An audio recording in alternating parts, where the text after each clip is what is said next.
We will use the implicit scheme to solve the parabolic PDE. So this is our parabolic PDE.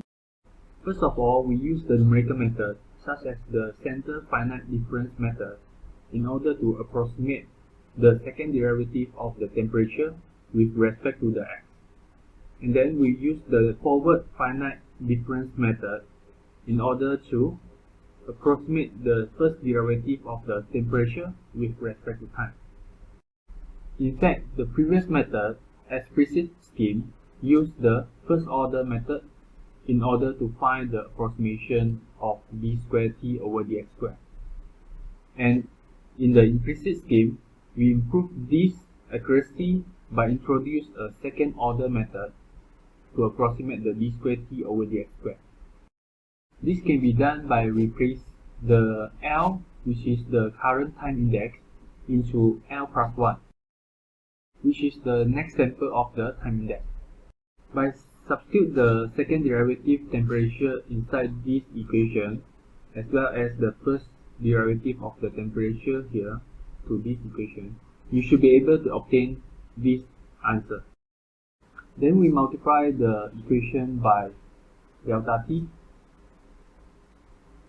and this part can be cancelled, and you have delta t here. Then we minus the ti L plus 1 to cancel this part, and then on the left hand side you have negative ti L plus 1.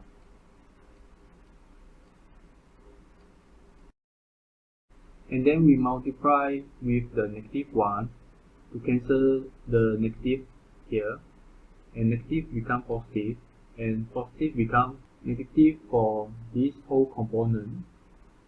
So with that you obtain the TIL on the right hand side, and on your left hand side you have the TIL plus 1. With that you obtain the TIL on the right hand side, and let's substitute the lambda equal to k delta t over delta x squared. So you can substitute this to be lambda inside. Then we collect the term, so you have negative lambda ti plus 1 L plus 1, which is this term, and you have negative ti minus 1, which is this term. So this is ti L plus 1, as well as this is ti L plus 1. So the constant here, okay, we take it out, the constant here is 1 plus negative, substitute inside become negative 2, multiply with negative 1, you get positive 2. So don't forget the constant lambda. So with that we success to rearrange into this formula, and this is the numerical modeling of the parabolic PDE using, there's a typo here, it should be implicit scheme. So compared to the implicit scheme, bear in your mind, your d squared t over dx squared for the implicit scheme is second order accuracy, while the explicit scheme is first order accuracy. So by using the implicit scheme, we can obtain more accurate result compared to the explicit scheme. We are interested to find the TIL plus 1, which is the temperature at point I at future time L plus 1. For example, let the y-axis here to be the time, and let the x-axis here to be the space x. So at this point, you have the temperature at point xi at time TL, which is the current time. So normally for the TIL, the value is known. TIL plus 1 is here, which is the temperature at point xi at the time TL plus 1. We don't know the temperature at this point, therefore we are going to determine it. This point is the temperature at xi minus 1. This point is the temperature at xi plus 1. So both of them are also in the future time L plus 1. Normally we don't know this information, therefore we need to determine it as well. So you see you have more unknown than known, so we need to implicitly calculate it. In this example, we will use the implicit scheme to solve the parabolic PDE. So this example is same with the example 1, where you have the boundary condition 100 degrees Celsius at this point, 50 degrees Celsius at this point, and then the initial condition is 0 degrees Celsius at this 4 point. So the total length is 10, and you have 1, 2, 3, 4, 5, 6 points.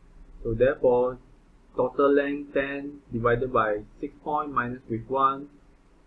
So you have 2 cm. Therefore, the delta x is 2 cm here. The delta t is given 0.1 second, and the coefficients k prime, rho, t are given, where you can use to find the k equal to k prime divided by rho c, which is equal to 0.83. Then you can substitute the k inside this formula, as well as the delta t and delta x. So with that, you can obtain the lambda constant to be 0.020875. Substitute the lambda constant inside the formula of the implicit method here. Then you should be able to obtain this result. And we can use this formula to determine the temperature at future time, which is t equal to 0.1 second, due to your delta t is given by 0.1 second. So you take the 0 plus 0.1, you get the future time to be 0.1.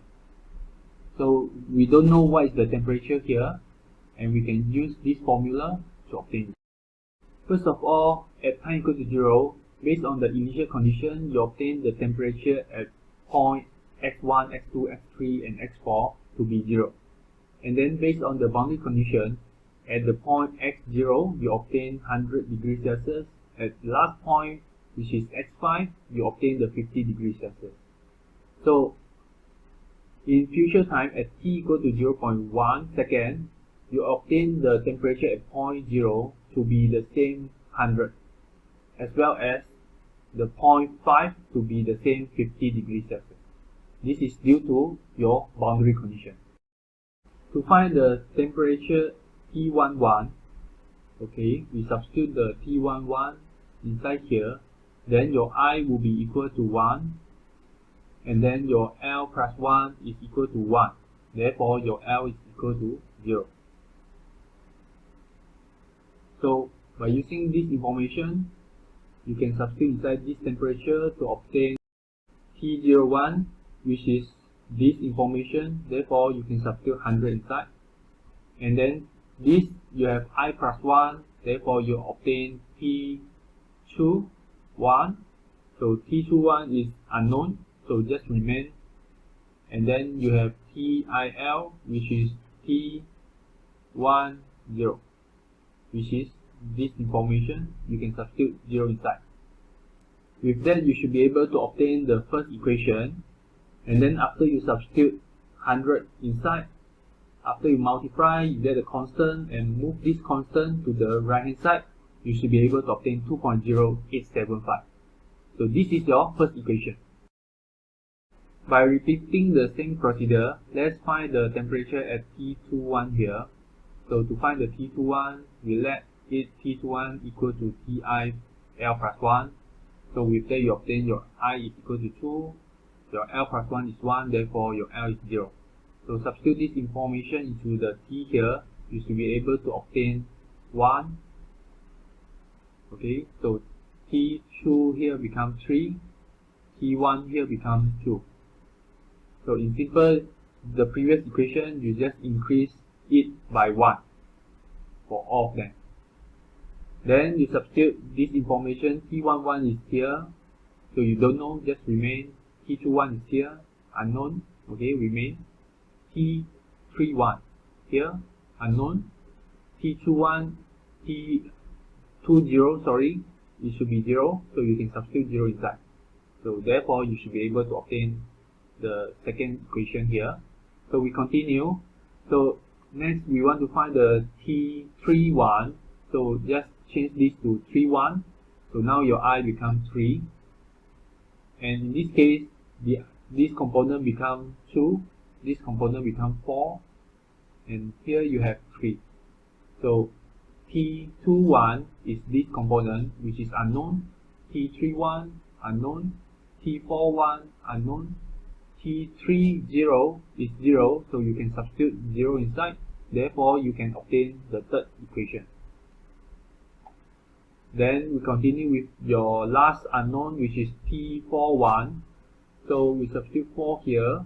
So in this case, your I will change to 4. So with that, we obtain 3 here. Here we obtain 5. And here we obtain 4. So 3, 4 is these two components is unknown, will just remain. T51 is this component, you can substitute 50 inside here. And then you have the T40, which is this component, substitute 0 inside here. After you substitute T40 here to be 0, T51 here to be 50, you move the constant here to the right hand side and remain the unknown on the left hand side. Then you should be able to obtain the fourth equation here. So you see in the first equation, you have the unknown T11 and T21. In the second equation, you have additional unknown T31. Third equation, you have the unknown T41. Lastly, in the fourth equation, so in total, you have 4 unknown in 4 equations. We can arrange it in matrix format, where in first equation, you have this multiplied with T11 plus this multiplied with T21 to obtain 2.0875.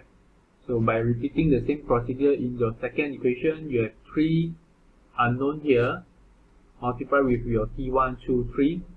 And then the third equation, you have 3 unknown here, multiplied with your T2, T3, and T4 unknown to get 0. And lastly, you have 2 unknown T3 and T4. So you have 2 unknown here, multiplied with T3, T4 to get 1.04. So we can use the inversion to obtain the unknown here. By solving the inverse problem, you obtain the solution for the temperature at time equal to 0.1 second.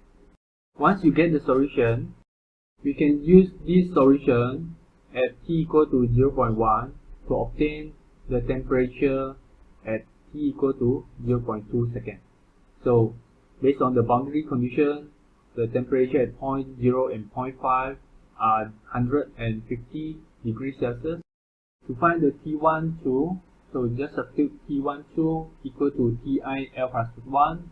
So you obtain the I equal to 1 and L plus 1 equal to 2. So therefore your L will be equal to 1. So we can substitute I equal to 1 inside here, you obtain T02. And here you obtain T22. So this is TIL, therefore you obtain TI11. Then you can substitute T02 to be 100 and you remain T12 because it's unknown. T22 you remain because it's unknown. And then T11 is over here, so substitute inside and you should be able to obtain this equation. And repeat the same procedure, you should be able to obtain additional 3 equations here. So this is your first, second, third, and fourth equation. When we convert these 4 equations into the matrix format here, you will see that this matrix will be remain the same as the previous calculation, and these 2 vectors will be changed for every calculation. So you can solve this problem by using the inverse method. Then you can obtain the unknown T1 to T4 at time index 2. So this is the solution. And by repeating the same procedure, you can use this solution to further determine the temperature at T equal to 0.3, 0.4, and so on. We will discuss in later chapter on how to solve the inverse problem by using a more efficient algorithm in solving this type of problem, such as LU decomposition or the Gaussian elimination with partial pivoting.